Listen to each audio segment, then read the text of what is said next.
So the 11th gen facelift version of the Honda Civic is finally made it to Malaysia. We're here at the launch, all the variants are here with us, so let's break down what has changed, what has stayed the same, and if this car has still maintained its crown as the king of the C segment sedan. I'm Jim, this is Carlist.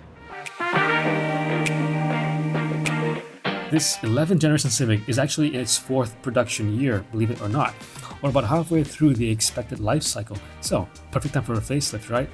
It was first launched back in Malaysia in 2022 to succeed the hugely popular Civic FC, aka Ketam, and since then has sold over 28,000 units. Many people, including myself, regard it as one of the best overall cars to own, combining good looks, sporty agility, great interior space and practicality, as well as athletic performance from either a turbocharged engine or a hybrid drive powertrain.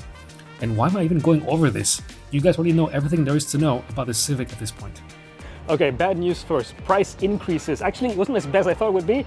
Only 2 variants have a price change, okay? So the 1.5e, the base variant, has an increase of 2,000 ringgit because of the upgraded infotainment system with Google integration. We'll get into that later.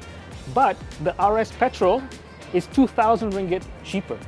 Good news is that it looks even better, right? Facelift after all. All variants get a revised front end with a new front bumper with more pronounced lower section, more of that Giga Chad chin going on, as well as a more ganas, angled, hexagonal lower central intake. And the upper grille has also been changed. In addition to having all this nice honeycomb pattern over here, it's been modified to make sure you have less ikan lohan forehead and more grille. But the exterior updates are most pronounced on this particular variant, the RS HEV, which also gets new 18-inch wheels in matte grey.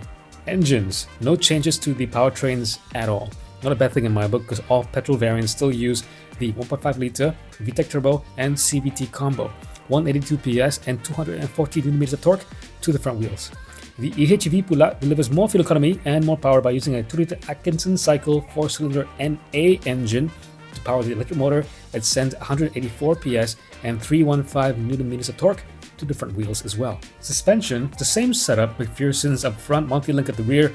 The Civic is a very balanced car handling wise. It leans more to comfort, but it's got a very pointy nose and corners quite flat. This FE should have all the same handling characteristics, but we've got to drive one to find out really. But yeah, let us know in the comments if you wanted us to do a deeper dive on the handling and the powertrain during our full review. So we're going in descending order here, from most obvious changes to the least obvious changes.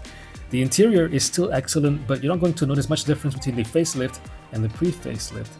Petrol and hybrid RS variants do get some updated seats in leather and suede upholstery with red accents now to match that on dashboard. So space and packaging is insanely good in this car, like it was always. D+ segment levels of legroom and headroom in here is insanely good. Still no sunroof though, so everyone with the Mazda 3 or S70 can still flex about that. Lastly, this infotainment system seems identical, but this 9-inch unit is standard across all the variants, so even the E gets it. And there's a much deeper integration with Google, so there is Google Play, and you can install apps, that means Spotify, Waze, Google Maps. Google Assistant is all built into this infotainment system. Very, very good stuff. Usually you would have to go to a much higher tier of car like a Google-powered Volvo to get this level of infotainment system integration. And Android users can rejoice because now there is wireless Android Auto in addition to wireless Apple CarPlay. So guys, that's it. The changes on the Civic FE 2025 facelift. What do you guys think? Let us know. For me, I do like this car in the flesh. It looks really good, especially the RS EHEV with the new wheels and the Morgana's face. But yeah, show some love, like, subscribe, leave us a comment, and I'll see you guys in the next one.